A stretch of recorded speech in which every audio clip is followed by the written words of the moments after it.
ذوالنون مصری رحمۃ اللہ علیہ کا مشہور واقعہ ہے، فرماتے ہیں کہ میں نہر کے کنارے چل رہا تھا، میں نے ایک بچھو کو دیکھا جو پانی کی طرف جا رہا تھا۔ میں جانتا تھا کہ بچھو تیرنا نہیں جانتا، پھر یہ پانی کی طرف کیوں جا رہا ہے؟ تو جب میں نے غور کیا تو میں نے دیکھا کہ ایک کچھوا پانی کے کنارے پہ بیٹھا ہے۔ یہ بچھو اس کی پیٹھ پہ جا کے بیٹھ گیا اور کچھوے نے پانی میں تیرنا شروع کر دیا۔ ذوالنون مصری رحمۃ اللہ علیہ فرماتے ہیں کہ میں بھی پیچھے پیچھے۔ وہ کچھوا دوسرے کنارے پر پہنچا تو وہ بچھو اس کی پیٹھ سے اتر گیا اور اس نے ایک طرف کو بھاگنا شروع کر دیا، میں بھی اس کے پیچھے۔ تھوڑی دیر بعد میں نے دیکھا کہ سامنے ایک درخت تھا اور درخت کے نیچے کوئی بندہ سویا ہوا نظر آ رہا تھا۔ بچھو ادھر کو جا رہا تھا۔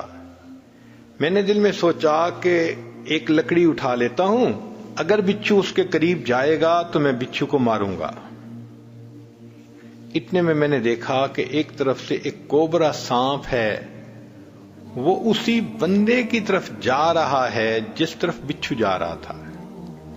جب وہ سانپ بچھو کے قریب سے گزرنے لگا تو بچھو اس کے ساتھ چمٹ گیا اور بچھو نے اس کے ڈنک لگایا۔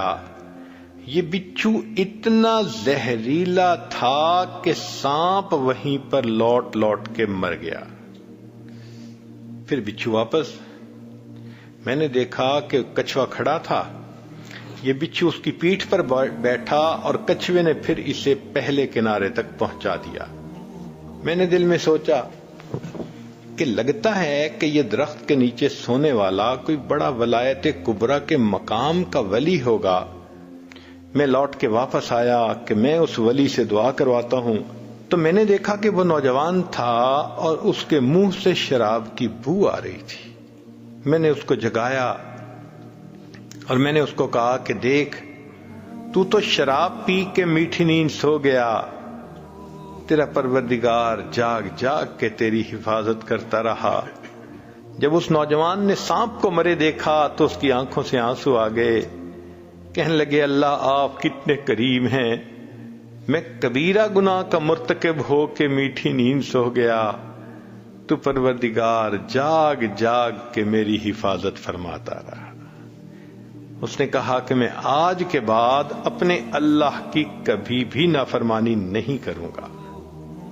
اسی لیے انسان اللہ کے در سے دور بھاگتا ہے۔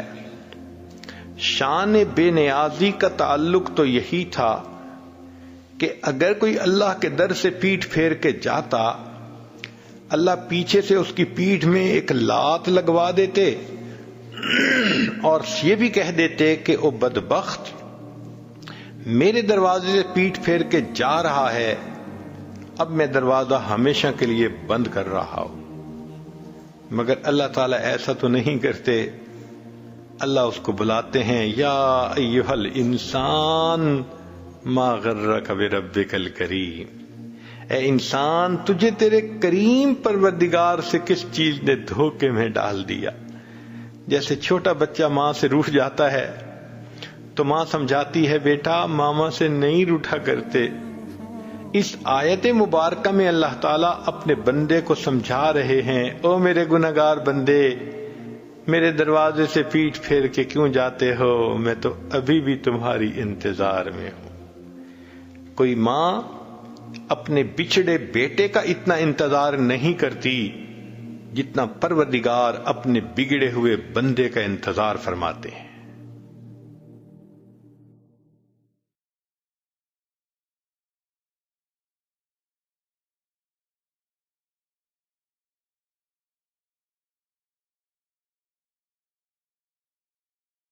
لا الہ الا اللہ محمد رسول اللہ علیہ صلاة اللہ وآلہ والأحبہ۔